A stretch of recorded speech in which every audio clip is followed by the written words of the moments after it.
UP के आगरा में अजनेरा के दक्षिणी बाईपास पर जहां हिंदूवादी संगठन अखिल भारत हिंदू महासभा के कार्यकर्ताओं ने दर्जनों गायों से भरे एक कैंटर को पकड़ा।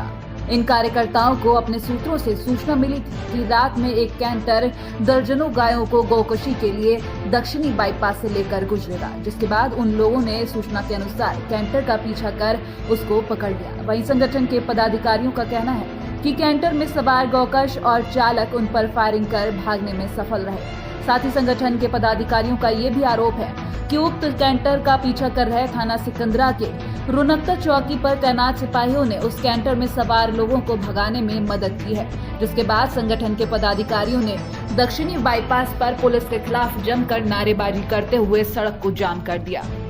कैंटर लेके आ रहे थे गाय वाला, इन लोगों ने पीछा किया, वो भाग गए। उनकी मांग है कि जो भागे उनके पर कार्रवाई हो, और जो पुलिस वाले जिन्होंने सहयोग नहीं किया उन पर तो हम लोग उसको, जो अभी टीम जा रही है हमारी, जिनको बता रहे हैं उनके घर तबीयत देंगे, उनको पकड़ेंगे, मुकदमा लिखेंगे, उस पर कार्रवाई। जो सूचनाएं हमारे पास आती हैं वो सूचना पुलिस के पास भी रहती हैं। कहीं ना कहीं पुलिस का बहुत बड़ा एक फोकस है जो इन गौ कशों को सपोर्ट कर रहा है। जब सरकारी तंत्र इनके पास है, जो खुफिया इनके पास है, इनको नहीं पता है गौ माता कहाँ से जा रही है। जब हम सिकंदरा पे इस काम को कर रहे थे तो जो पिकेट जो आई थी रुनक्ता वाली, इनने पहले दूसरे वाले दक्षिण बाईपास पर गाड़ी काट दी। 1 किलोमीटर तो उन्होंने बैरियर तोड़ के गाड़ी को पास किया, हमारी गाड़ी दाबी उसने, फिर हमारी गाड़ी बैक करके मारने की कोशिश की। पुलिस ने आगे गाड़ी लगा के पुलिस की गाड़ी को नहीं दावा, फिर उसे तवंचे से फायर किया। पुलिस ने कई किलोमीटर बाद उसकी गाड़ी को निकलवा दिया और वो कूद के अपनी जान बचा के भाग गए। कहीं ना कहीं रात के समय जो गौकशियाँ होती हैं, इसमें कहीं ना कहीं पुलिस का बहुत बड़ा योगदान है। पुलिस को पैसा मिलता है तब ये गौकशी होती है।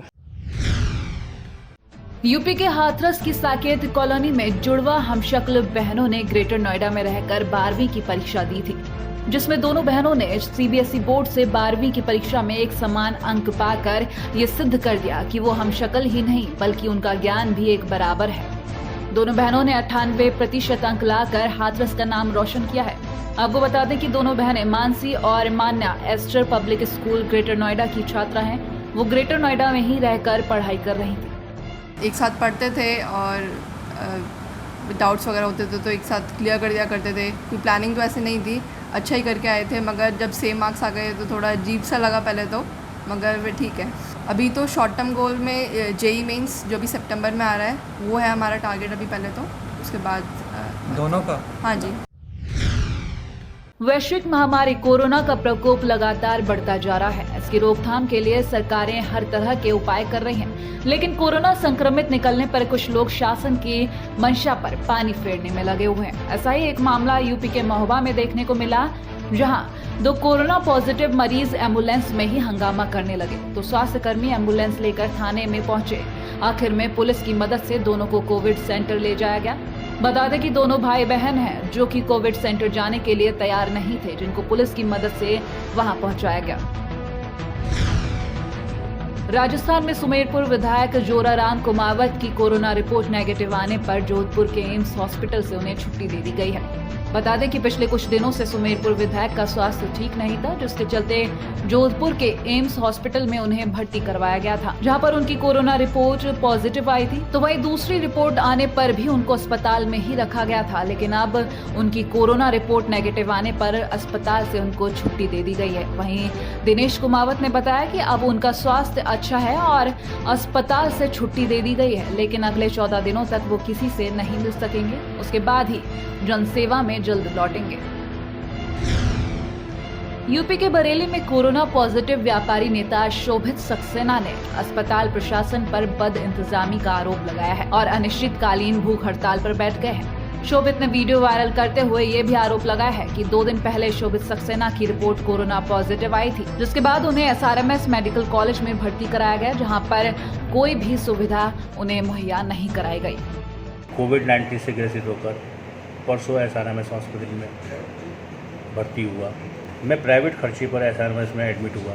हालत ये है, मुझे शिकायत नाश्ते और खाने की क्वालिटी से बिल्कुल नहीं है, कोई टाइमिंग नहीं है। स्टाफ इतना ख़राब है कि आपको ये भी बताने नहीं आएगा कि आपको दवा किस समय लेनी है। यही वजह रही कि कल दिन भर मुझे दवा नहीं मिली और मैं बुखार से पीड़ित हुआ, खांसी से पीड़ित हुआ। शाम को जाकर जब डॉक्टर ने नर्सों को डांट लगाई तब मुझे दवा मिल पाई। इस विषय में हमने श्री राम मूर्ति स्मारक मेडिकल कॉलेज में बात की है बरेली में उपलब्ध संस्थानों में मेरे विचार से एक बहुत अच्छा और बड़ा संस्थान है जहाँ समस्त सुविधाएं उपलब्ध हैं। उनसे बात हो गई है किसी प्रकार की, वो उनका कहना है कि किसी प्रकार की भूख हड़ताल इत्यादि अब नहीं है, और कुछ खाने पीने में देरी होने के कारण कुछ नाराज़गी थी, उसको सुलझा लिया गया। उत्तराखंड के गदरपुर में आंगनवाड़ी केंद्र चलाने वाली कार्यकर्त्री और समाजसेवी महिला मनप्रीत गौड़ ने महतोश चौकी में पुलिसकर्मियों के साथ 1 दर्जन से ज्यादा वृक्षों का रोपण कर हरेला पर्व मनाया।